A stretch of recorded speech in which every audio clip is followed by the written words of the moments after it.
வாழ்க வையகம், வாழ்க வையகம், வாழ்க வளத்துடன் உலகெங்கும் இருக்கும் நம்ம குடும்பத்தினருக்கு டாக்டர் டிவைன் தினேஷன் அன்பான வணக்கங்கள். சரி, ஏப்ரல் மாதம் ராசி பலன்கள் பார்க்க போகிறோங்க. சரிங்களா? ராசி இல்லை லக்னம். ஓகே, லக்னத்தை வச்சு பாருங்கள், ஒன்று ஈஸி. இப்போ லக்னம்னா உங்கள் கட்டத்தில் லா எங்கே போட்டிருக்குன்னு பாருங்கள், அதுதான் லக்னம். அது ஒன்றும் பர்ஃபெக்டாக வேலை செய்யும். அதை வச்சு பார்க்கும்போது ஒன்றும் பர்ஃபெக்டாக வேலை செய்யும். சரி, இந்த ஏப்ரல் மாதம் என்னென்ன சிறப்பு? ஏப்ரல் தான் தமிழர்களுக்கான மந்த்தே. ஏன்னா நம்ம தமிழ் புத்தாண்டு ஏப்ரல் 16. நம்மளுக்கு வந்து இந்த சித்திரை அப்படின்றது தான் ஒரு புத்தாண்டாகவே ஆரம்பிக்கிறது. ஸோ ஏப்ரல் புனிதமான மாதம் நம்மளுக்கு ஒன்று. இன்னொன்று சித்ரா பௌர்ணமி வருது, சித்திரகுப்தர். சித்தர்களுடைய நிறைய ஆசீர்வாதம் வாங்கணும்னா சித்ரா பௌர்ணமி.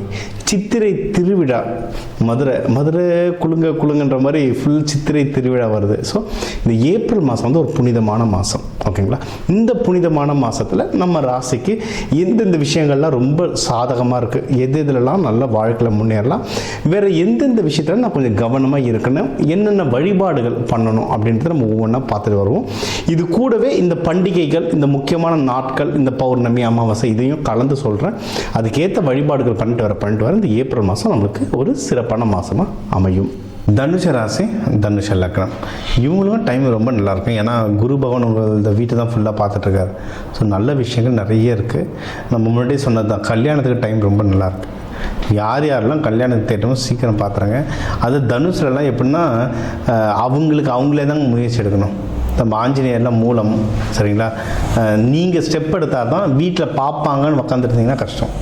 நம்ம வாழ்க்கைக்கு நம்ம தான் ஸ்டெப் எடுக்கணும். நீங்கள் எடுங்க, அதுக்கப்புறம் தானே மீதி பேர் ஜாயின் பண்ணிப்பாங்க. அப்படி இல்லைன்னா வீட்டில் இருக்க பெரியவங்க வந்து பையன் இப்போதைக்கு வேணான்றான், பொண்ணு இப்போதைக்கு கல்யாணம் வேணான்றாங்கன்னாங்கன்னா தனுசு ராசி அப்படி தான். நீங்கள் புஷ் பண்ணணும். புஷ் பண்ணினா தான் எழுந்து ஓடுவாங்க. அவங்களாம் எழுந்து ஓட மாட்டாங்க. நீங்களே பாருங்களேன், திறமைசாலியாக இருப்பாங்க, நீயே எடுத்து பண்ணுறான்னா பண்ண மாட்டாங்க. ஆனால் கொஞ்சம் மோட்டிவேட் பண்ணால் பண்ண ஆரம்பிச்சிடும். ஸோ நீங்கள் கல்யாணத்துக்கான விஷயங்களை எடுங்க, அதுக்கப்புறம் அவங்களே தானாக ஜாயின் பண்ணுவாங்க. இவங்களுக்கெல்லாம் வந்து கல்யாணம் சீக்கிரம் பண்ணுறது ரொம்ப நல்லது. மூலம், ஏன்னா இது மூலம்ன்றதுனால நீங்கள் நிறைய பேருக்கு பாருங்கள், அந்த இடுப்பு பகுதியில் ஏதாவது ஒரு பிரச்சனை வரும் மூலம் ராசிக்காரங்களுக்கு. ஜென்ரலாக தனுசு முக்கியமாக மூலம் வரும். எல்லாருக்கும் கிடையாது, சில பேருக்கு ஜாதக அமைப்பை பொறுத்து. ஸோ இவங்க வந்து சீக்கிரம் கல்யாணம் பண்ணிடுறது ரொம்பவே நல்லது. அந்த அமைப்பும் இப்போ இருக்குது. இது ஒன்று. அடுத்து வந்து யாராவது திருமணம் ஆனவங்க யாராவது மகப்பேருக்கெலாம் ட்ரை பண்ணுறனாலும் இது வந்து ஒரு சூப்பரான டைம். மகப்பேருக்கு தாராளமாக ட்ரை பண்ணலாம். யாருன்னா லவ் பண்ணிகிட்ருக்காங்க, அவங்க அதை கல்யாணமாக மாற்றணுனாலும் தாராளமாக மாற்றலாம். தனுசில் வந்து பெருசாக லவ் யாரும் பண்ண மாட்டாங்க.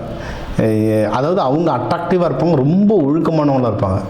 தனுஷில் வந்து ரொம்ப ஒழுக்கமானது, வீட்டுக்கு அடங்கினது, நல்ல புள்ள, செல்ல புள்ளன்றாங்கல்ல, அதெல்லாம் தனுஷில் தான் இருக்கும். இவங்க சீக்கிரம் லவ் பண்ணி பண்ண மாட்டாங்க. வீட்டில் இருக்கவங்களாம் பார்த்து இதெல்லாம் கல்யாணம் பண்ணி வச்சாதான். இன்கேஸ் அதை தாண்டி நீங்கள் லவ் பண்ணிங்கன்னா, உங்களுக்கு யாராவது தனுசு ராசி லக்னத்தில் ஆள் கிடச்சுன்னா நீங்கள் லக்கி. ஏன்னா பொறுப்பானவங்களாக இருப்பாங்க. டக்குன்னு கல்யாணமாக மாற்றி வச்சுருங்க. அது வந்து பெஸ்ட்டு. இந்த டைமில் உங்களுக்கு வந்து ஃபேமிலியில் ஹெல்ப்போ, ஃப்ரெண்ட்ஸில் ஹெல்ப்போ, இல்லை ஏதாவது பண உதவி கொடுத்தோ, ஊரில் நம்மளை சுற்றத்தார் ஹெல்ப்போ, இந்த ஹெல்ப் எல்லாமே கிடைக்கும். ஸோ எல்லாமே மொத்தமாக பாசிட்டிவாக இறங்கியிருக்கு. கற்றுக்கிட்ட மொத்த வித்தையும் இறக்கி வச்சுருக்கேன். ஸோ அடுத்து வந்து உங்களுக்கு என்னென்னா, கையில் பணம் நடமாட்டம் நல்லாயிருக்கும். நிறைய பேர் சொல்லுவாங்க, காசு இருக்காதே, காசு பத்தாதே என்ன சொல்லுவாங்க. அதெல்லாம் இல்லை. காசு கைக்கு இருக்கும், இல்லைனாலும் அந்த டைமில் தானாக ஓடி வந்துடும். அந்த ஒரு நிகழ்ச்சி ட்ரிகர் ஐட்டம் இருக்கும், தானாக எல்லாமே கைக்கு வந்துடும். ஸோ காசு நல்லாயிருக்கு. இன்றைக்கி இதில் எடுக்கிற முயற்சிகளையும் வின் பண்ணுவீங்க. இப்போ வேலைக்கே ட்ரை பண்ணுறீங்க, ப்ரொமோஷனுக்கு ட்ரை பண்ணுறீங்க, இப்போ கல்யாணத்துக்குலாம் நம்ம சொல்லணும்ல, நீங்கள் எந்த முயற்சி எடுத்தால் அந்த முயற்சியில் தாராளமாக வெற்றி பண்ணுவீங்க. ஜஸ்ட்டு முயற்சி எடுக்கணும்.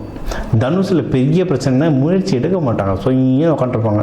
யாருன்னா வந்து புஷ் பண்ணாங்கன்னா அதுக்கப்புறம் எடுப்பாங்க. ஆனால் ஒன்ஸ் இவங்க வந்து உழைக்க ஆரம்பிச்ச ஒரு விஷயத்தில் தள்ளி இவங்களை விட்டுட்டிங்கன்னா அதுக்கப்புறம் அவங்க வாட்டின வேலை செஞ்சு முன்னேற ஆரம்பிச்சிருவாங்க. ஸோ இது வந்து நீங்கள் தாராளமாக பண்ணலாம். இது ஒன்று. அடுத்து வந்து உங்களுக்கு இதை தாண்டி ஹெல்த் வந்து பயங்கரமாக சரியாகுங்க. நம்ம சொன்ன தனுஷுக்கு வந்து சில ஹெல்த், இந்த இடுப்பு பகுதிகள், சில பாலுறுப்பு இடங்கள், ஆசன வாயு, இந்த இடத்துலலாம் வந்து திடீர்னு ஏதாவது உடம்பு முடியாமல் போகிற சில சூழ்நிலைகள் வரும். இந்த மாதம் இல்லை, ஜென்ரலாக பிறப்பு ஜாதகம் பிரகாரி வரும்.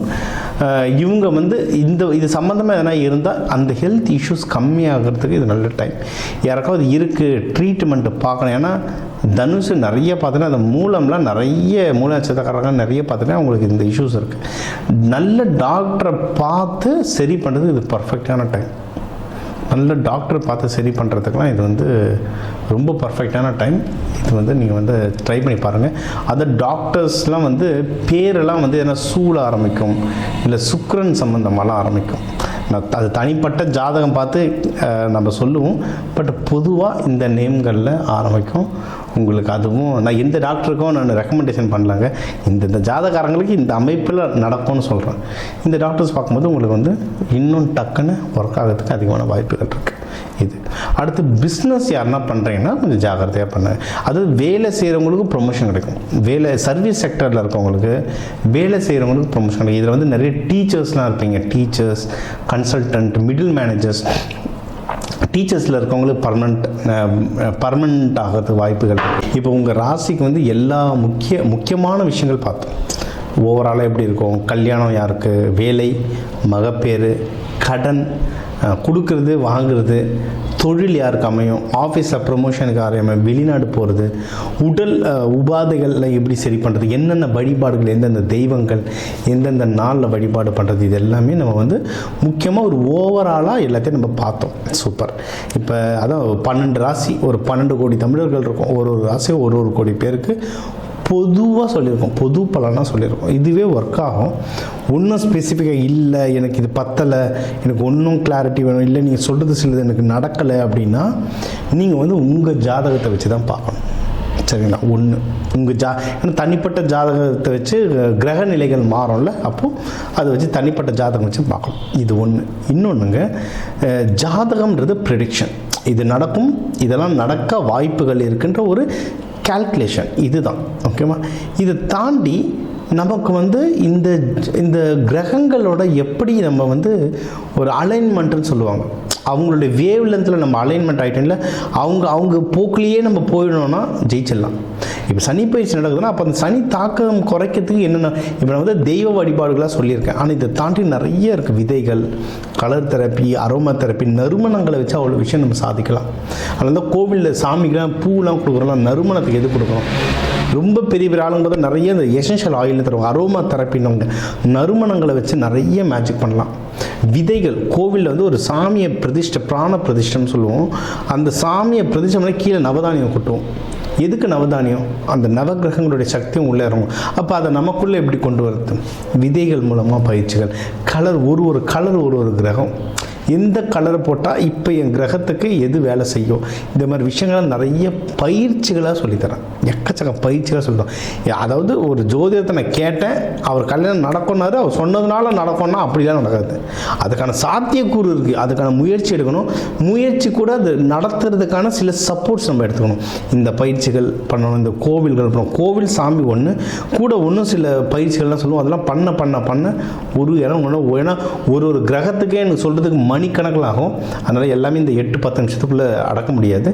வேணுன்றவங்க என் நம்பரை கால் பண்ணி உங்களுக்கு கன்சல்டேஷன் எடுத்துக்கோ. உங்களுக்கு ஒன்றும் குறிப்பிட்டு சில வழிமுறைகள் சொல்கிறேன். ஒன்றும் குறிப்பிட்ட அட்வான்ஸாக தெய்வ வழிபாடுகள், கையில் என்னென்ன மாதிரி தானியங்கள் கையில் வச்சுக்கலாம், வீடு எந்தெந்த கலரில் இருந்தால் நீங்கள் கேட்குற விஷயங்கள் மாறுன்றதுல வாஸ்து, நியூமராலஜிலாம் கலந்து சொல்கிறேன். இதெல்லாம் நீங்கள் செஞ்சுட்டு வர இந்த ஜோதிடம், இது வந்து இந்த ஆன்மீகத்துக்குரிய கொஞ்சம் அறிவியலையும் கலந்துட்டு வர உங்கள் முயற்சிகள் சேர நீங்கள் கேட்குற எல்லா விஷயமும் எல்லாமே இந்த ஏப்ரல் புத்தாண்டில் அந்த சிவபெருமான பார்வதியை நடத்தி வைக்க டாக்டர் டிவைன் தினேஷன் அன்பான வணக்கங்கள். வாழ்க வளத்துடன்.